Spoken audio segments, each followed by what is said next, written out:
നമ്മുടെ high റേഞ്ചിലേക്ക് കയറുന്നതിൻ്റെ gate വേ ആണ് ഈ പാലം. പേരെന്തായിരുന്നു വാട്ടർഫോൾസിൻ്റെ പേരെന്തായിരുന്നു? സത്യം പറഞ്ഞാൽ വളരെ വൃത്തികെട്ടൊരു പരിപാടിയാണ്.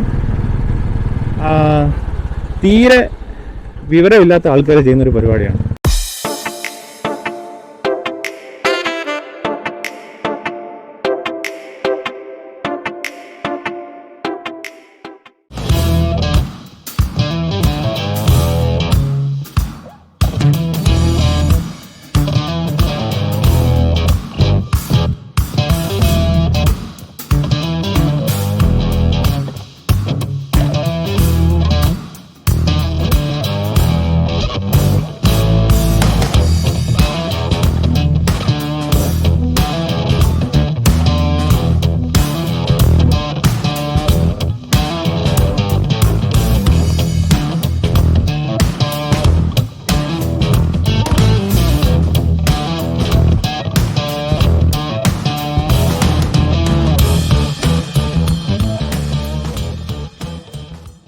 Welcome back to Krish wonderland. ഇന്നത്തെ ട്രിപ്പ് വട്ടവടയിലേക്കാണ്, മൂന്നാറിലുള്ള. രാവിലെ ഞങ്ങൾ ഇന്നലെ ട്രിവാൻഡ്രത്ത് നിന്ന് കൊച്ചിയിലെത്തി. കൊച്ചിയിൽ നിന്ന് മോർണിംഗ് ഒരു 6:30 ഒക്കെ കഴിയുമ്പോൾ ഇറങ്ങി. എടപ്പള്ളിയിലാണ് സ്റ്റേ ചെയ്തത്. എടപ്പള്ളിയിൽ ഞങ്ങളൊരു ഫ്രണ്ടിൻ്റെ പ്ലേസിലാണ് സ്റ്റേ ചെയ്തത്. അപ്പോൾ അവിടെ നിന്ന് രാവിലെ ഇറങ്ങിയിട്ടുണ്ട്. വരുന്ന വഴിക്ക് ഒരു ചായ കുടിച്ച് ഹോട്ടലിൽ നിന്ന് ഭക്ഷണമൊക്കെ ഒന്ന് കഴിച്ചു. ഇനി നേരെ വട്ടവട. ഇടയ്ക്ക് സ്റ്റോപ്പൊന്നും എടുക്കേണ്ട ആവശ്യം വരുന്നില്ല എന്നാണ് വിശ്വാസം. ഉച്ചയ്ക്ക് മുമ്പ് വട്ടവട എത്തണം. ഓൾറെഡി നമ്മളവിടെ ഒരു റിസോർട്ട് ബുക്ക് ചെയ്തിട്ടുണ്ട്. റിസോർട്ട് ആക്ച്വലി ഒരു മൗണ്ടൻ വില്ലാസാണ്. 3 മൗണ്ടൻ വില്ലാസ് വരുന്ന ഹിഡൻ വ്യൂസ് എന്നാണ് അതിൻ്റെ പേര്.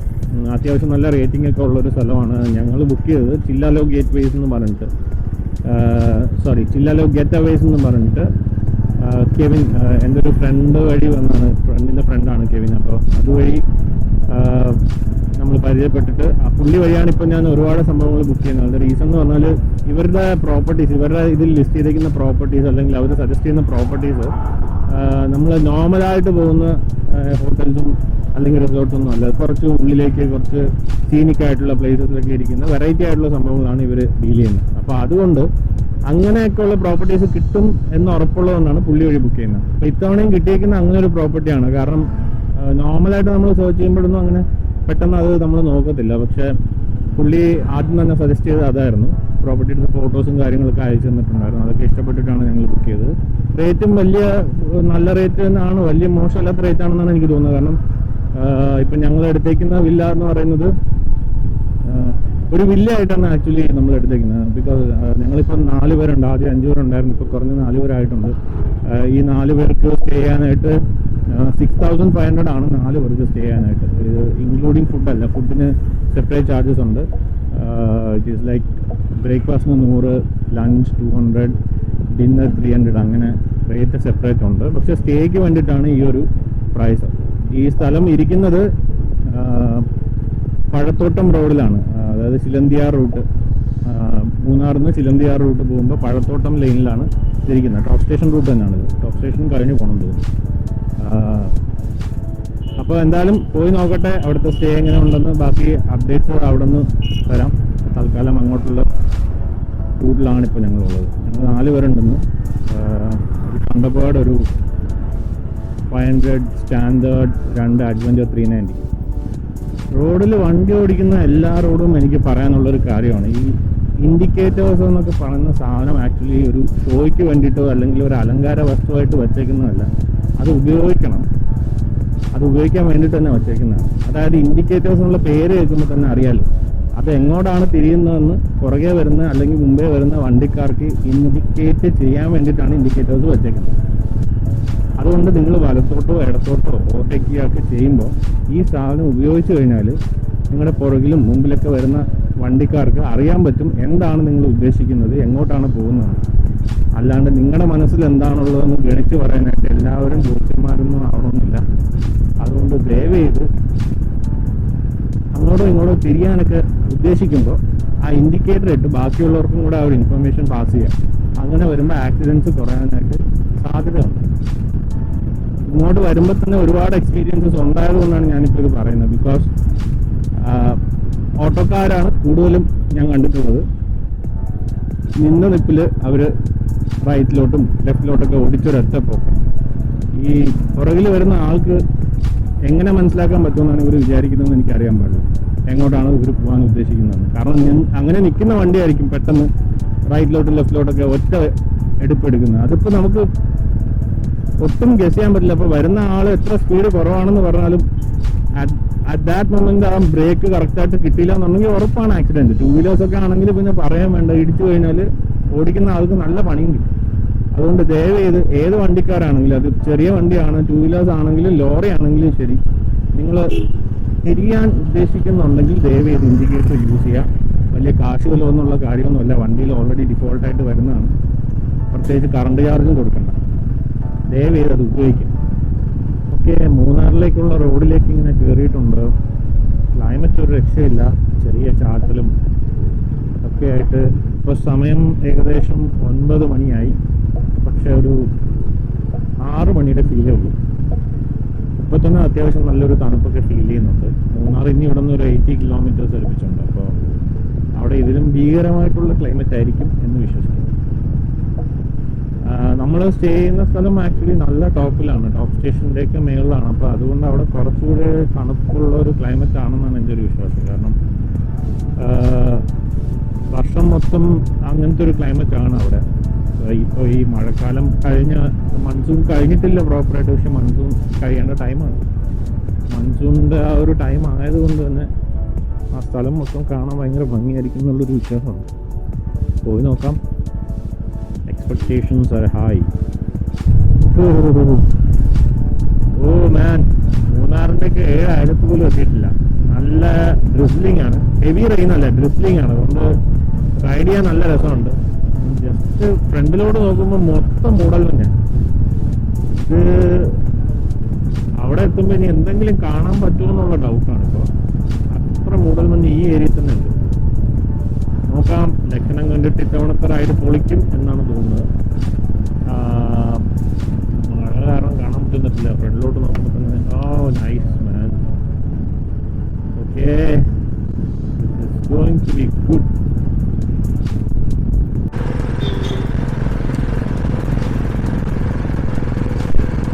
മൺസൂൺ സമയത്ത് റൈഡിൻ്റെ ഒരു ഗുണമാണ്, എവിടെ നോക്കിയാലും പച്ചപ്പാണ്, ഒരു രക്ഷയില്ല.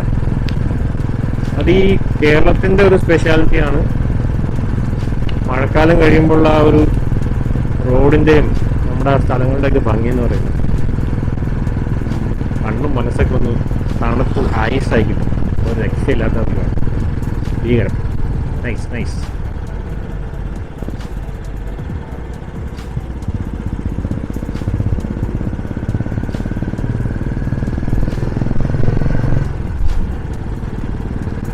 അതാ കണ്ടില്ലേ, ഓ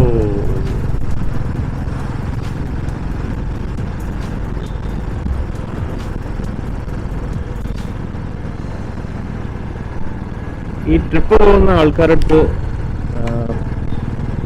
പറയാനുള്ളൊരു കാര്യം എന്ന് പറഞ്ഞാൽ, നമ്മൾ പോകുന്ന ഡെസ്റ്റിനേഷൻ ഭംഗിയുള്ളതായിരിക്കാം അല്ലായിരിക്കാം, അത് അവിടെ ചെല്ലുമ്പോഴേ അറിയാൻ പറ്റത്തുള്ളൂ. അപ്പോൾ ആ ഡെസ്റ്റിനേഷന് വേണ്ടിയിട്ട് മാത്രം ഒരിക്കലും ട്രാവൽ ചെയ്യരുത്. നിങ്ങൾ ട്രാവൽ ചെയ്യുകയാണെന്നുണ്ടെങ്കിൽ ആ ഒരു റൈഡ് എൻജോയ് ചെയ്യാൻ വേണ്ടി ട്രാവൽ ചെയ്യുക. കാരണം സപ്പോസ് നിങ്ങൾ ചെന്ന് എത്തിപ്പെടുന്ന ആ ഡെസ്റ്റിനേഷനായിട്ട് ഫിക്സ് ചെയ്തിട്ടുള്ള സ്ഥലം അത്ര പോരാന്ന് തന്നെ വയ്ക്കുക. പക്ഷെ if you enjoy the ride, അത് മതിയാവും. നമ്മൾ അവിടെ പോയാലും ആ ഒരു ഡെസ്പോ ഫീലിംഗ് വരത്തില്ല. അപ്പോൾ പോകുന്ന റൂട്ട് തന്നെ എൻജോയ് ചെയ്യാൻ നോക്കുക. അല്ലാണ്ട് കഷ്ടപ്പെട്ട് ഓടിച്ച് ധൃതി പിടിച്ച് പോയി ഡെസ്റ്റിനേഷനിലെത്തി അവിടെ ഇരുന്ന് എൻജോയ് ചെയ്യാമെന്നുള്ളൊരു മൈൻഡ് സെറ്റിൽ പോകരുത്. അത് ചിലപ്പോൾ അത് ഓക്കെ ആയിരിക്കാം, പക്ഷെ അത് ഫെയിലായി പോകാനും ചാൻസസ് ഉണ്ട്. പക്ഷെ if you enjoy the ride, it is worth it, അല്ലേ? അപ്പോൾ അങ്ങനെ ട്രൈ ചെയ്ത് നോക്കുക. ഞാൻ പൊതുവെ അങ്ങനെയാണ് പോകാറ്. ഞങ്ങളുടെ ആ ഒരു പോകുന്ന റൈഡ് തന്നെ എൻജോയ് ചെയ്യുന്ന സമയത്ത് നമുക്ക് ആ സ്ഥലം ഡെസ്റ്റിനേഷൻ ഒരു വലിയ ഇഷ്യൂ ആയി വരത്തില്ല. അത് ജസ്റ്റ് ഒരു പ്ലേസ് ടു ഹോൾട്ട് എന്നുള്ള രീതിയിൽ വരത്തുള്ളൂ. പിന്നെ ബ്യൂട്ടിഫുൾ ആയിട്ടുള്ള ഡെസ്റ്റിനേഷൻസിൽ മാത്രമായിട്ട് പോകാറുണ്ട്, അത് അങ്ങനെ ഇല്ലാന്നല്ല. അത് ഓൾറെഡി നമുക്ക് അറിയാം അങ്ങനെ ഒരു ഡെസ്റ്റിനേഷൻ ആണ്, അവിടെ ഇങ്ങനെയാണ് ക്ലൈമറ്റ്, അല്ലെങ്കിൽ അവിടെ പോയി കഴിഞ്ഞാൽ ഇങ്ങനെയൊക്കെ എൻജോയ്മെന്റ് ഉണ്ടെന്ന് നമുക്ക് അത്ര ഉറപ്പുള്ള ഡെസ്റ്റിനേഷൻസ് ആണെങ്കിൽ നമ്മൾ അങ്ങനെ പോകാറുണ്ട്.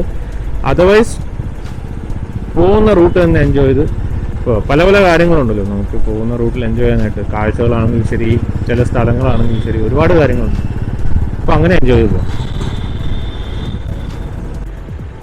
ഓക്കെ ആണവൻ ആ സത്യം, ഞാനത് ആലോചിച്ചുകൊണ്ടിരുന്നത്.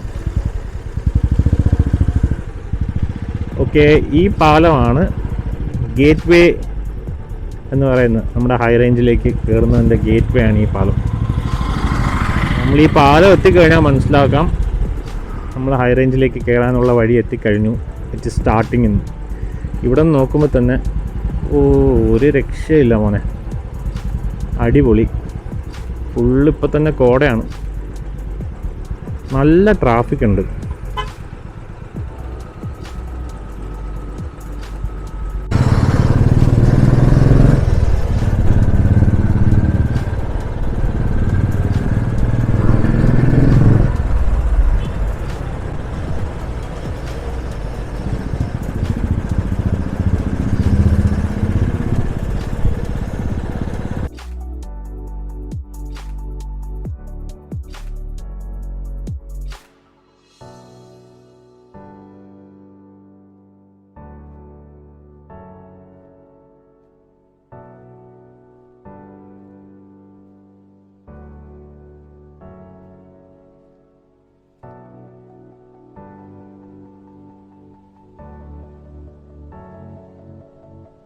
അവിടെ മാത്രം എന്തുകൊണ്ടാണ് ഇത്രയും ട്രാഫിക് എന്ന് എനിക്ക് മനസ്സിലായില്ല. മേ ബി KSRTC സ്റ്റോപ്പ് ചെയ്തുകൊണ്ടായിരിക്കാം. കാരണം ചെറിയ പാലമാണ്, ആ പാലത്തിൽ എന്തെങ്കിലും ഒരു വണ്ടി നിർത്തി കഴിഞ്ഞാൽ പിന്നെ നോക്കണ്ട, ഫുള്ള് ബ്ലോക്ക് ആവും. ഭയങ്കര നാരോ ആയിട്ടുള്ള ബ്രിഡ്ജാണ്. ഇനി അങ്ങോട്ട് റൂട്ട് ഒരു രക്ഷയില്ലാത്ത റൂട്ടാണ്. മഴയാണ്, മൺസൂണാണ്. അതുകൊണ്ട് റൂട്ടിൻ്റെ ഭംഗിയുടെ കാര്യത്തിൽ ചോദ്യം പറച്ചിലൊന്നുമില്ല. ഏറ്റവും വലിയൊരു കാര്യം എന്ന് പറഞ്ഞാൽ ഹെവി റെയിൻഫോൾ ഇതുവരെ നമുക്ക് കിട്ടിയിട്ടില്ല. ഇപ്പോഴും ലൈറ്റ് ഡ്രിസ്ലിംഗ് ആണ്. ഡ്രിസ്ലിംഗ് ആണ് ആക്ച്വലി റൈഡ് ചെയ്യാൻ ഏറ്റവും സുഖമുള്ളൊരു ഒരു ക്ലൈമറ്റ് എന്ന് പറയാൻ. ഡ്രിസ്ലിംഗ് ആകുമ്പോൾ നമുക്ക് ഹെവി റെയിൻ കിട്ടത്തില്ല. അപ്പോൾ എന്നാലും ഒരു മോയ്സ്ചറും ഒരു തണുപ്പൊക്കെ ഉണ്ടാവും. അപ്പോൾ നമുക്ക് ആ നോർമലി നമ്മൾ ഈ സൺലൈറ്റിൽ റൈഡ് ചെയ്യുമ്പോൾ ഉള്ള ഫാറ്റിക് ഒന്നും ഉണ്ടാവത്തില്ല. അപ്പോൾ ഇതൊരു പെർഫെക്റ്റ് ഒരു ഐഡിയൽ ക്ലൈമറ്റ് എന്ന് പറയാം. അപ്പോൾ എന്തായാലും നമ്മൾ ഹെയർ പിൻ ഒക്കെ കയറി തുടങ്ങിയിട്ടുണ്ട്.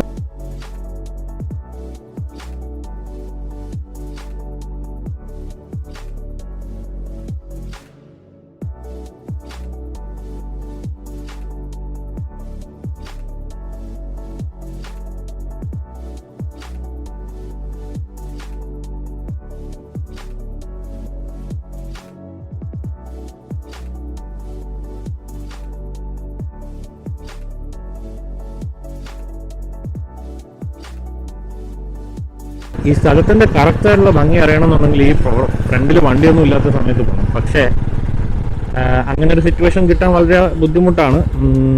നൈറ്റ് ടൈമിൽ അങ്ങനെ ആയിരിക്കാം. പക്ഷെ നൈറ്റ് ടൈമിൽ നമുക്കങ്ങനെ വീഡിയോ ഒന്നും എടുക്കാനും ഒന്നും പറ്റത്തില്ല. അതുപോലെ പകൽ കാണുന്നത് പോലെ നമുക്ക് നേരിട്ടാണെങ്കിൽ എൻജോയ് ചെയ്യാൻ ഭയങ്കര ബുദ്ധിമുട്ടാണ്.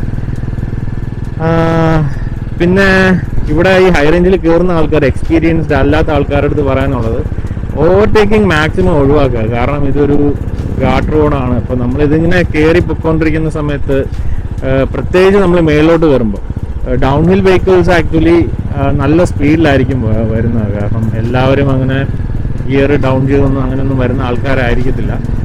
അപ്പോൾ അതുകൊണ്ട് ഈ ബ്ലൈൻഡ് ഓവർടേക്കിംഗ് ഒന്നും നടത്താതിരിക്കുക. കാരണം ഇവർ ഈ ലൈൻ വരച്ചേക്കുന്നത് തന്നെ അത് കാണിക്കാൻ വേണ്ടിയിട്ടാണ്. ഇപ്പോൾ ഈ വണ്ടി കയറുന്ന കുഴപ്പമില്ലായിരിക്കാം, കാരണം അവിടെ നമുക്ക് ഫ്രണ്ട് വിസിബിൾ ആണ്, അതുകൊണ്ട് കുഴപ്പമില്ല. പക്ഷെ ബ്ലൈൻഡ് ഓവർടേക്കിംഗ് ചെയ്യരുത്. കാരണം ഒരുപാട് ആക്സിഡൻറ്റിന് ചാൻസസ് ഉള്ളൊരു സ്ഥലമാണിത്, ഈ ഗാർഡ് റോഡ്സ് എന്ന് പറയുന്നത്. അപ്പോൾ അതുകൊണ്ട് ബ്ലൈൻഡ് ഓവർടേക്കിംഗ് ഒഴിവാക്കുക. സേഫായിട്ട് നമുക്ക് എൻജോയ് ചെയ്ത് പോകാന്നുള്ളതാണ് നമ്മുടെ റൈഡിൻ്റെയൊക്കെ ഉദ്ദേശം. അല്ലാണ്ട് ഈ സ്പീഡ് കൂട്ടി അവിടെ ചെന്ന് എത്തിയിട്ട് നമുക്ക് അവിടെ നിന്ന് മലമറിക്കാനൊന്നുമില്ല. എൻജോയ് ചെയ്യാൻ വരുന്ന സമയത്ത് മാക്സിമം ടൈം നമുക്ക് റോഡിൽ തന്നെ എൻജോയ് ചെയ്യാൻ പറ്റും. അപ്പോൾ അങ്ങനെ ചെയ്യാം. ഇതാണ് നമ്മുടെ കേരളത്തിൻ്റെ ഒരു ഹൈലൈറ്റ് സാധനം, നമ്മുടെ ആനവണ്ടി. എവിടെ വെച്ച് കണ്ടാലും ഒരു ഭംഗി തന്നെയാണ്. ഞാൻ തമിഴ്നാടിൻ്റെ ആണെങ്കിലും കർണാടകയുടെ ആണെങ്കിലും പല ബസ്സസും കണ്ടിട്ടുണ്ട്, UP അങ്ങനെ. പക്ഷേ ഈ ബസ്സസ് ഒന്നും നമ്മുടെ ഈ ആനവണ്ടിയുടെ ഭംഗിയുടെ ഒരു 7 അയലത്ത് വരത്തില്ല എന്നുള്ളതാണ് സത്യം കേട്ടോ. ഇപ്പം മോഡേൺ വണ്ടികളൊക്കെ ഇപ്പോൾ ഒരുപാട് ഇറങ്ങുന്നുണ്ട്, ഇലക്ട്രിക് ബസ്സസും പിന്നെ നമ്മുടെ ഹൈ ടെക്നോളജി ബേസ് ആയിട്ടുള്ള ബസ്സസൊക്കെ പല സ്ഥലങ്ങളിലും വരുന്നുണ്ട്. പക്ഷേ ഇതിനൊരു പ്രത്യേക ഫീലാണ്. ഇത് നൊസ്റ്റുമാണ്, നൊസ്റ്റു. ഈ പറഞ്ഞ പോലെ ബുള്ളറ്റിന് ഫീൽ എന്ന് പറയുന്ന പോലെ എനിക്ക് ഉള്ളൊരു ഫീലാണ് ഈ ആനവണ്ടിയുടെ ഫീല്. പണ്ട് സ്ഥിരം യാത്ര ചെയ്തുകൊണ്ടിരുന്നതാണ് അതിനകത്ത്. ഇപ്പം അധികം അങ്ങനെ പോകാറില്ല. പക്ഷേ അതിനകത്ത് പോകുന്ന ഒരു പ്രത്യേക ഫീൽ തന്നെയാണ്, അത് പറയാതിരിക്കാൻ പറ്റത്തില്ല. പിന്നെ ഈ സർവീസ് ഇല്ലാത്ത ഒരു സ്ഥലവും കേരളത്തിലുണ്ടെന്ന് എനിക്ക് തോന്നുന്നില്ല. ഏത് മുക്കിലും മൂലയ്ക്കും റോഡ് ഉണ്ടെങ്കിലും ഇല്ലെങ്കിലും ഒക്കെ അവിടെയൊക്കെ സർവീസ് നടത്തുന്ന ഒരു സാധനമാണിത്. ഇവരുടെ ഡ്രൈവേഴ്സും ഒരു രക്ഷയില്ലാത്ത ഡ്രൈവേഴ്സാണ്. കാരണം ഹൈ റേഞ്ചിലൊക്കെ ഇവർ ഓടിച്ചു പോകുന്നത് ഞാൻ കണ്ടിട്ടുണ്ട്. നമ്മൾ ഫ്രണ്ടിലൊക്കെ ഇരിക്കുകയാണെന്നുണ്ടെങ്കിൽ കിളി പാറിപ്പോകുന്ന പറയത്തില്ലേ, അങ്ങനത്തെ ഡ്രൈവിംഗ് ആണ്. അത്ര വെൽ എക്സ്പീരിയൻസ്ഡ് ആയിട്ടുള്ള ആൾക്കാരാണ് ഈ ലോങ് റൂട്ടൊക്കെ ഓടുന്നത്. പിന്നെ ഇവരുടെ ചെറിയ പ്രശ്നങ്ങളൊക്കെ ഉള്ളതെന്ന് പറഞ്ഞാൽ ഇവരുടെ വണ്ടിയുടെ ആ വലിപ്പവും പിന്നെ ഒരു എക്കണോമിക്സ് ഒക്കെ എന്ന് പറയുന്നത് അത്ര ഫാർ അഡ്വാൻസ്ഡ് ഒന്നും അല്ലാത്തത് കൊണ്ട് കുറച്ച് പ്രശ്നങ്ങളൊക്കെ വരാറുണ്ട്. കാരണം സഡൻ ടേണൊക്കെ എടുക്കുന്ന സമയത്ത് ബാക്കിൽ വരുന്ന വണ്ടിയൊക്കെ വാരി എറിയുന്ന സ്കീമൊക്കെ ഞാൻ കണ്ടിട്ടുണ്ട്. പക്ഷെ എന്നാലും ആനവണ്ടി തന്നെയാണ്, അതിന് റീപ്ലേസ്മെന്റ് ഇല്ല.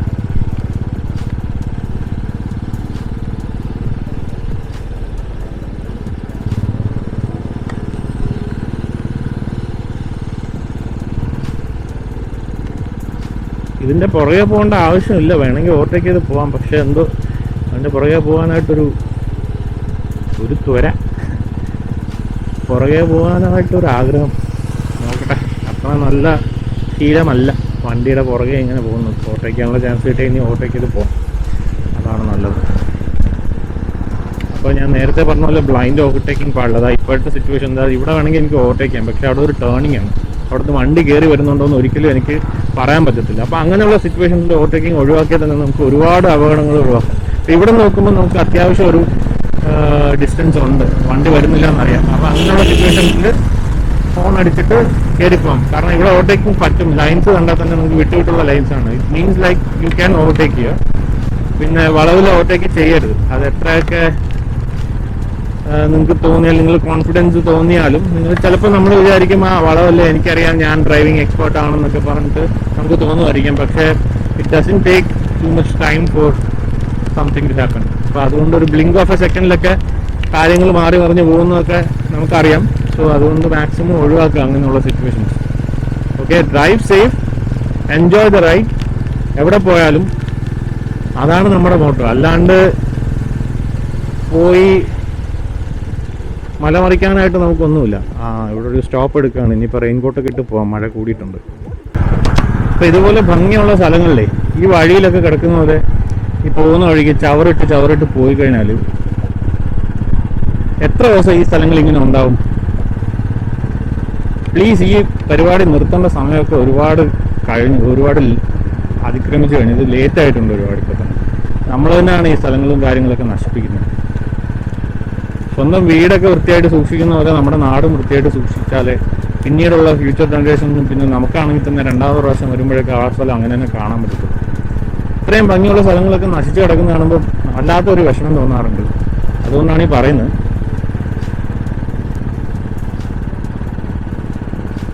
പിന്നെ ഗവൺമെന്റ് ഒഫീഷ്യൽസ് ചെയ്യേണ്ട ഒരു കാര്യം കൂടെ ഉണ്ട്. കാരണം അറ്റ്ലീസ്റ്റ് ഒരു കുറച്ച് കിലോമീറ്ററിന്റെ ഒരു ഗ്യാപ്പിലെങ്കിലും ഡസ്റ്റ്ബിൻസ് വയ്ക്കുക. കുറച്ച് കിലോമീറ്റർ വിട്ട് പോകുമ്പോഴെങ്കിലും ഡസ്റ്റ്ബിൻസ് വയ്ക്കുക. ഡസ്റ്റ്ബിൻസ് യൂസ് മീ ബോക്സസ് ഇങ്ങനെ വയ്ക്കുമ്പോൾ അത് കണ്ട് അല്ലെങ്കിൽ അത് കണ്ട് ശീലമാകുന്ന സമയത്ത് ആൾക്കാർ വിചാരിക്കും ഓക്കെ, റോഡിലിടേണ്ട ആവശ്യമില്ല, കുറച്ചങ്ങോട്ട് പോകുമ്പോൾ എന്തായാലും ഒരു ഡസ്റ്റ്ബിൻ ഉണ്ടാവും, അവിടെ ഇടാമെന്നുള്ളൊരു മൈൻഡ് സെറ്റ് ഉണ്ടാവും. അല്ലാണ്ട് ഇപ്പോൾ ആൾക്കാരുടെ ഒരു മെന്റാലിറ്റി എന്ന് പറഞ്ഞാൽ ഇത് സ്വന്തം വണ്ടി, അതായത് ഇപ്പൊ ഞാനൊരു വണ്ടിയിൽ ട്രാവൽ ചെയ്ത് പോവാണ്, ഞാൻ ഉണ്ടാക്കുന്ന ചവറ്, അതായത് ഞാൻ ക്രിയേറ്റ് ചെയ്യുന്ന ലിറ്റർ എൻ്റെ സ്വന്തം വണ്ടിയിൽ സൂക്ഷിക്കാനായിട്ട് എനിക്ക് പറ്റത്തില്ല. പക്ഷെ റോഡിലെടുത്തിടാം, കാരണം വല്ലവരുടെ സ്ഥലമാണല്ലോ. ആക്ച്വലി അത് ഭയങ്കര തെറ്റായിട്ടുള്ള ഇതാണ്. ഈ പബ്ലിക് റോഡ് എന്ന് പറയുന്നത് പബ്ലിക്കിൻ്റെയാണ്. പബ്ലിക് എന്ന് പറയുമ്പോൾ നമ്മുടെ എല്ലാവരുടെയാണ്. സ്വന്തം വണ്ടി വൃത്തിയേടാക്കാൻ പറ്റത്തില്ല, റോഡ് വൃത്തിയേടാക്കുക എന്നുള്ളൊരു മെന്റാലിറ്റി ആക്ച്വലി മാറേണ്ട സമയമൊക്കെ ഒരുപാട് കഴിഞ്ഞു. ഗവൺമെന്റ് ആണെങ്കിൽ ഈ യൂസ് മീ ബോക്സസ് അല്ലെങ്കിൽ ഈ ഡസ്റ്റ്ബിൻസ് വഴിയിൽ വെച്ച് കഴിഞ്ഞാൽ ആൾക്കാർക്ക് അങ്ങനെ ഒരു മെന്റാലിറ്റി മൈൻഡ് സെറ്റ് ഉണ്ടാവും. അത് ഉണ്ടാക്കി എടുക്കേണ്ട ഒരു കാര്യമാണ്. ഈ ഒരു രാജ്യങ്ങളും ഈ അഡ്വാൻസ് ആയിട്ടുള്ള രാജ്യങ്ങളൊന്നും ഒരു ദിവസം കൊണ്ടൊന്നും അല്ല അവരെല്ലാ മൈൻഡ് സെറ്റും അവരുടെ ഒരു കൾച്ചറൊക്കെ ഉണ്ടാക്കി വരുന്നത്. അത് നമ്മൾ പതിയെ ക്രിയേറ്റ് ചെയ്ത് വരുന്ന ഒരു കൾച്ചറാണ്. അതിനൊരു എഫേർട്ട് എടുക്കുന്നില്ല എന്നുള്ളതാണ് ഇവിടുത്തെ പ്രശ്നം. കാരണം മൂന്നാറൊന്നും ഇന്നും ഇന്നലെ ഉണ്ടായ സ്ഥലങ്ങളല്ല. ഇവിടെ ടൂറിസ്റ്റ് വരാൻ തുടങ്ങിയത് ഇന്നും ഇന്നലെയല്ല. ഈ ചവറിന്റെ ഇഷ്യൂസും പറയാൻ തുടങ്ങിയത് ഇന്നും ഇന്നലെയല്ല, വർഷങ്ങളായിട്ടുള്ള പ്രശ്നമാണ്. എന്തുകൊണ്ട് ഇപ്പോഴും അറ്റ്ലീസ്റ്റ് ഒരു 5 കിലോമീറ്ററിലെങ്കിലും ഒരു ഡസ്റ്റ്ബിന്നോ മറ്റോ വയ്ക്കുന്നില്ല ആൾക്കാർക്ക് വിസിബിൾ ആയിട്ടുള്ള രീതിയിൽ? അത് കാണുമ്പോൾ ആൾക്കാർ അതിനകത്ത് ഇടത്തില്ലേ? ഇപ്പം ഞാനിപ്പോൾ ട്രാവൽ ചെയ്യുന്ന സമയത്ത് എന്തെങ്കിലും പ്ലാസ്റ്റിക് വേസ്റ്റ് ആണെങ്കിലും അങ്ങനത്തെ വേസ്റ്റ് ഒക്കെ ആണെങ്കിലും ഇപ്പോൾ നമ്മൾ നിന്ന സ്ഥലത്താക്കി ഡയപ്പറൊക്കെയാണ് കിടന്നത്. ഇതൊക്കെ അവിടെ കിടക്കത്തേ ഉള്ളൂ. ആരും ഒന്ന് ക്ലീൻ ചെയ്യുന്ന പോലും നടക്കുന്നുള്ള കാര്യമാണെന്ന് എനിക്ക് തോന്നുന്നില്ല. അങ്ങനെയുള്ള വേസ്റ്റ് നമ്മൾ ഡിസ്പോസ് ചെയ്യുമ്പോൾ ഇങ്ങനെ എന്തെങ്കിലും ഒരു ഡസ്റ്റ്ബിൻ ബോക്സ് ഒക്കെ കാണുന്ന സമയത്ത് നമ്മൾ ഡിസ്പോസ് ചെയ്യണം എന്നുള്ളൊരു തോന്നല് നമുക്കുണ്ട്, അവിടെ കളയാമെന്നുള്ളൊരു തോന്നല്. പക്ഷെ ഇതിപ്പോ അങ്ങനെ ഒന്നും നടക്കുന്നില്ല എന്നുള്ളതാണ് വളരെ സത്യം പറഞ്ഞാൽ നല്ല വിഷമം ഉണ്ടാക്കുന്ന ഒരു കാര്യമാണ്. ഇങ്ങനെയുള്ള സ്ഥലങ്ങളിൽ ഈ ചവറൊക്കെ കാണുന്ന സമയത്ത് നമ്മളെ ഒരു സ്ഥലം ഇങ്ങനെ എൻജോയ് ചെയ്ത് പോകുമ്പോഴായിരിക്കും നമ്മുടെ കണ്ണിന്റെ മുമ്പിൽ നോക്കുമ്പോൾ ഇങ്ങനൊരു സംഭവം കാണുന്നത്. അത് ഭയങ്കര മോശമായിട്ടുള്ളൊരു രീതിയാണ്. അത് ആക്ച്വലി നമ്മളെപ്പോലെ ഇപ്പോൾ കേരളത്തിൻ്റെ ഒരു അഡ്വാൻറ്റേജ് എന്ന് പറഞ്ഞാൽ ഇവിടെ ഭയങ്കര രസമുള്ള സ്ഥലങ്ങൾ ഒരുപാടുള്ള, അല്ലെങ്കിൽ നമ്മൾ ഈ നേച്ചറായിട്ട് നമുക്ക് ബ്ലെസ് ചെയ്ത ഒരു സ്ഥലമാണ് കേരളം എന്ന് പറയുന്നത്. നമ്മൾ ബൈ ഡിഫോൾട്ട് നമുക്ക് വെള്ളത്തിൻ്റെയും പ്രശ്നങ്ങളൊന്നുമില്ല. വെള്ളം ആവശ്യത്തിലധികം വെള്ളമുണ്ട്. നമ്മുടെ സ്ഥലങ്ങളെല്ലാം ഗ്രീനറി നിറഞ്ഞ സ്ഥലങ്ങളാണ്. ഒരുപാട് രാജ്യങ്ങൾ കാശ് എത്ര കോടികൾ ചിലവാക്കിയിട്ടാണ് അവരുടെ സ്ഥലങ്ങൾ മൂടി പിടിപ്പിച്ചെടുക്കുന്നതും ടൂറിസ്റ്റിന് വേണ്ടിയിട്ട് അട്രാക്ട് ചെയ്യാൻ വേണ്ടിയിട്ടൊക്കെ ഓരോരോ കാര്യങ്ങളൊക്കെ ചെയ്യുന്നത്. നമുക്ക് ആക്ച്വലി നാച്ചുറലായിട്ട് തന്നെ ഈ സംഭവങ്ങളൊക്കെ ഉണ്ട്. നമ്മൾ ഒരുപാട് കാശൊന്നും ചിലവാക്കി ടൂറിസം അട്രാക്ട് ചെയ്യേണ്ട കാര്യമില്ല. കാരണം ബൈ ഡിഫോൾട്ട് ഒരു അട്രാക്ഷൻ ഉള്ള സ്ഥലമാണ് നമ്മുടെ. അപ്പം ഇതുപോലത്തുള്ള മിനിമം കാര്യങ്ങൾ ചെയ്തു തരുന്നുണ്ടെങ്കിൽ അതെങ്കിലും ഒരു കാര്യമാകത്തില്ല. കാരണം ഇപ്പോൾ ഈ ഡസ്റ്റ്ബിൻസ് വയ്ക്കുന്നതിനൊക്കെ എത്ര കോടി രൂപ ചിലവാകുമെന്ന് എനിക്കറിയത്തില്ല. അതെങ്കിലും ചെയ്യുന്നുണ്ടെങ്കിൽ വലിയൊരു ഉപകാരമായിരുന്നു തന്നെ. അതുപോലെ ട്രാവൽ ചെയ്യുന്ന ആൾക്കാർ പ്ലീസ് ഈ പരിപാടി നിർത്തണം. നമ്മുടെ സ്ഥലങ്ങൾ നമ്മൾ തന്നെയാണ് വൃത്തിയായിട്ട് സൂക്ഷിക്കേണ്ടത്. ഇങ്ങനെയുള്ള നാച്ചുറലായിട്ടുള്ള സ്ഥലങ്ങളുടെ ഭംഗിയൊന്നും പോകാതിരിക്കാൻ വേണ്ടിയിട്ട് നമ്മൾ തന്നെ സൂക്ഷിച്ചാലേ പറ്റത്തുള്ളൂ. അപ്പോൾ ദയവേത് നിങ്ങളൊരു കാര്യം ചെയ്യുക, ട്രാവൽ ചെയ്യുന്ന സമയത്ത് ഗാർബേജ് ബാഗ് പോലെയുള്ള എന്തെങ്കിലും ഒരു സാധനം കയ്യിൽ വെക്കുക. നിങ്ങളുടെ വേസ്റ്റ് എല്ലാം ആ ഗാർബേജ് ബാഗിനകത്ത് സൂക്ഷിച്ച് വയ്ക്കുക. ഡിക്കിയിലോ എവിടെയെങ്കിലും ഒരു സ്ഥലത്ത് വയ്ക്കുക. വച്ചതിന് ശേഷം അത് ഡസ്റ്റ്ബിൻ പോലെ എന്തെങ്കിലും ഒരു സാധനം കാണുന്ന സമയത്ത് വേസ്റ്റ് ഡിസ്പോസ് ചെയ്യേണ്ട സ്ഥലത്ത് ഡിസ്പോസ് ചെയ്യുക. അല്ലാണ്ട് പോകുന്ന വഴിക്ക് വലിച്ചെറിഞ്ഞിട്ട് പോകുന്നത് സത്യം പറഞ്ഞാൽ വളരെ വൃത്തികെട്ടൊരു പരിപാടിയാണ്. തീരെ വിവരമില്ലാത്ത ആൾക്കാർ ചെയ്യുന്നൊരു പരിപാടിയാണ്. സോറി, ഇങ്ങനെ അടുത്ത ഭാഷയിൽ പറയാനൊന്നും വിചാരിച്ചിട്ട് പറയുന്നല്ല, പക്ഷെ അത്രയും വിഷമമുണ്ട് ഈ നാട് നില ഇങ്ങനെ നശിപ്പിക്കുന്നത് കണ്ടിട്ട്. ദയവ് ചെയ്ത് ഈ പരിപാടി നിർത്തുക.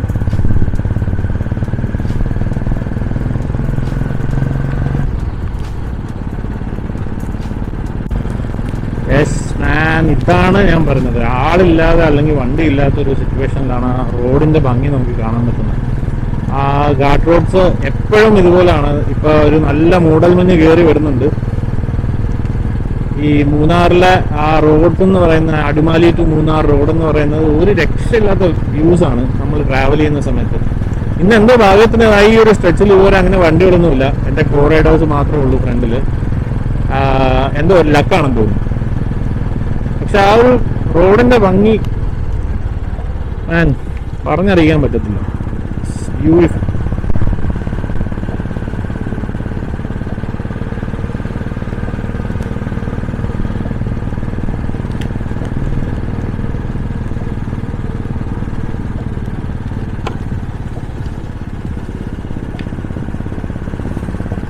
ഈ വാട്ടർഫോൾസിന്റെ പേരെന്തായിരുന്നു? ഈ വാട്ടർഫോൾസിന്റെ പേരെന്തായിരുന്നു? എന്താടാ വാട്ടർഫോൾസിന്റെ പേരെന്തോടാ?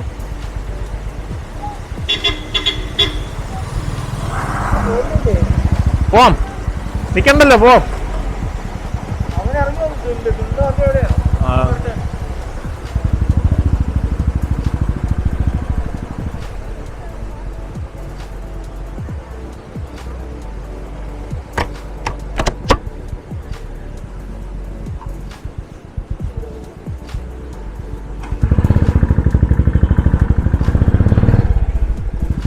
ഓക്കെ, ഇപ്പൊ കണ്ട വാട്ടർഫോൾസ് ആണ് ചിയാപ്പാറ വാട്ടർഫോൾസ്.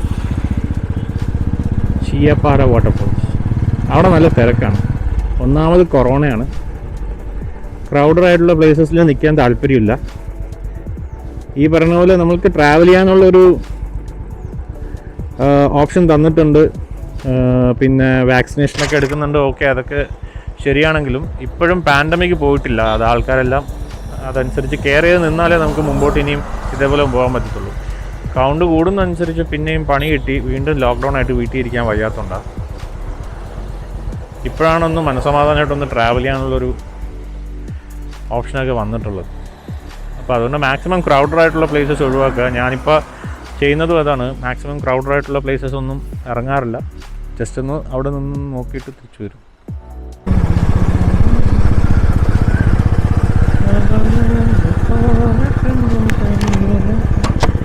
മറന്നു പോയ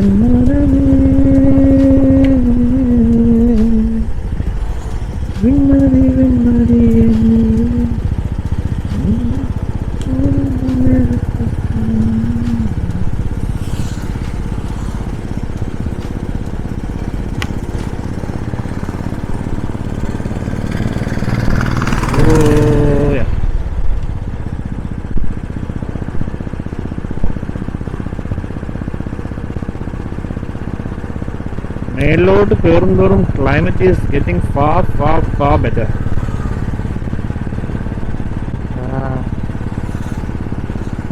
ലൈറ്റ് ഡ്രസ്സിൽ നിന്നുള്ള സെറ്റപ്പ് ഇതുവരെ മാറിയിട്ടില്ല. ഞങ്ങളൊരു സേഫ്റ്റിക്ക് വേണ്ടിയിട്ട് റെയിൻ കോട്ടും കാര്യങ്ങളൊക്കെ എടുത്തിട്ടു. പക്ഷെ അതിനുശേഷം ഇതുവരെ മഴയൊന്നും പെയ്തിട്ടില്ല. പക്ഷേ ആ ഒരു ഡ്രിസ്ലിംഗ് ഉള്ളതിൻ്റെ ഒരു ഗുണമാണ് ഈ കാണുന്നത്. മൊത്തം ഫോഗാണ്. ഇപ്പം ടൈം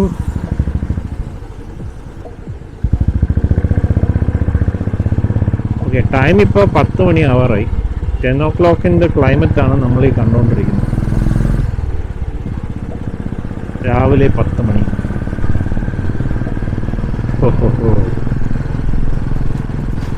ഞങ്ങളിപ്പോൾ അവിടെ നിന്ന് കൊച്ചിയിൽ നിന്ന് ഇറങ്ങുന്ന സമയത്ത് പറഞ്ഞുകൊണ്ടാണ് വന്നത്. കൊച്ചിയിൽ രാവിലെ 6 മണിക്ക് ഞങ്ങൾക്ക് ജാക്കറ്റൊക്കെ ഇട്ടുന്നിട്ട് നിൽക്കാൻ പറ്റുന്നില്ല, ചൂട് കാരണം. അങ്ങനെ ഒരു ക്ലൈമറ്റ് ഇന്നിപ്പോൾ ജസ്റ്റ് ഒരു 2 മണിക്കൂർ ട്രാവൽ ചെയ്ത സമയത്ത് ഇതേ നിൽക്കുന്ന ഒരു ക്ലൈമറ്റാണ് ഈ കാണുന്നത്. നല്ല മഴയും കോടയും. അത് കേരളത്തിൻ്റെ ഒരു പ്രത്യേകതയാണ് സത്യം പറഞ്ഞാൽ.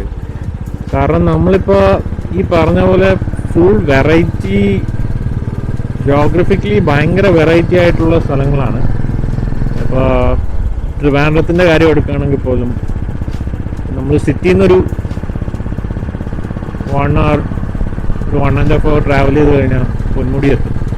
പൊന്മുടിയിലെ ക്ലൈമറ്റും സിറ്റിയിലെ ക്ലൈമറ്റും തമ്മിൽ ഒരു ബന്ധവുമില്ല.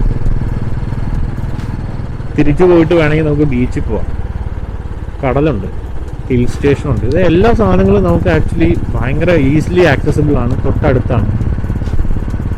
അങ്ങനെയൊക്കെയുള്ള ജോഗ്രഫി ഉള്ള എത്ര സ്ഥലങ്ങൾ ലോകത്തുണ്ടാവുമെന്ന് എനിക്കറിയാൻ പാടില്ല കേട്ടോ. ഇത്രയും ഡ്രാസ്റ്റിക് ആയിട്ടുള്ള ക്ലൈമറ്റ് ചേഞ്ചസ് ഉള്ള ഒരു സ്റ്റേറ്റ് വേറെ ഉണ്ടാവുമെന്ന് എനിക്കറിയാൻ പാടില്ല. And lucky to be a part of this beautiful state.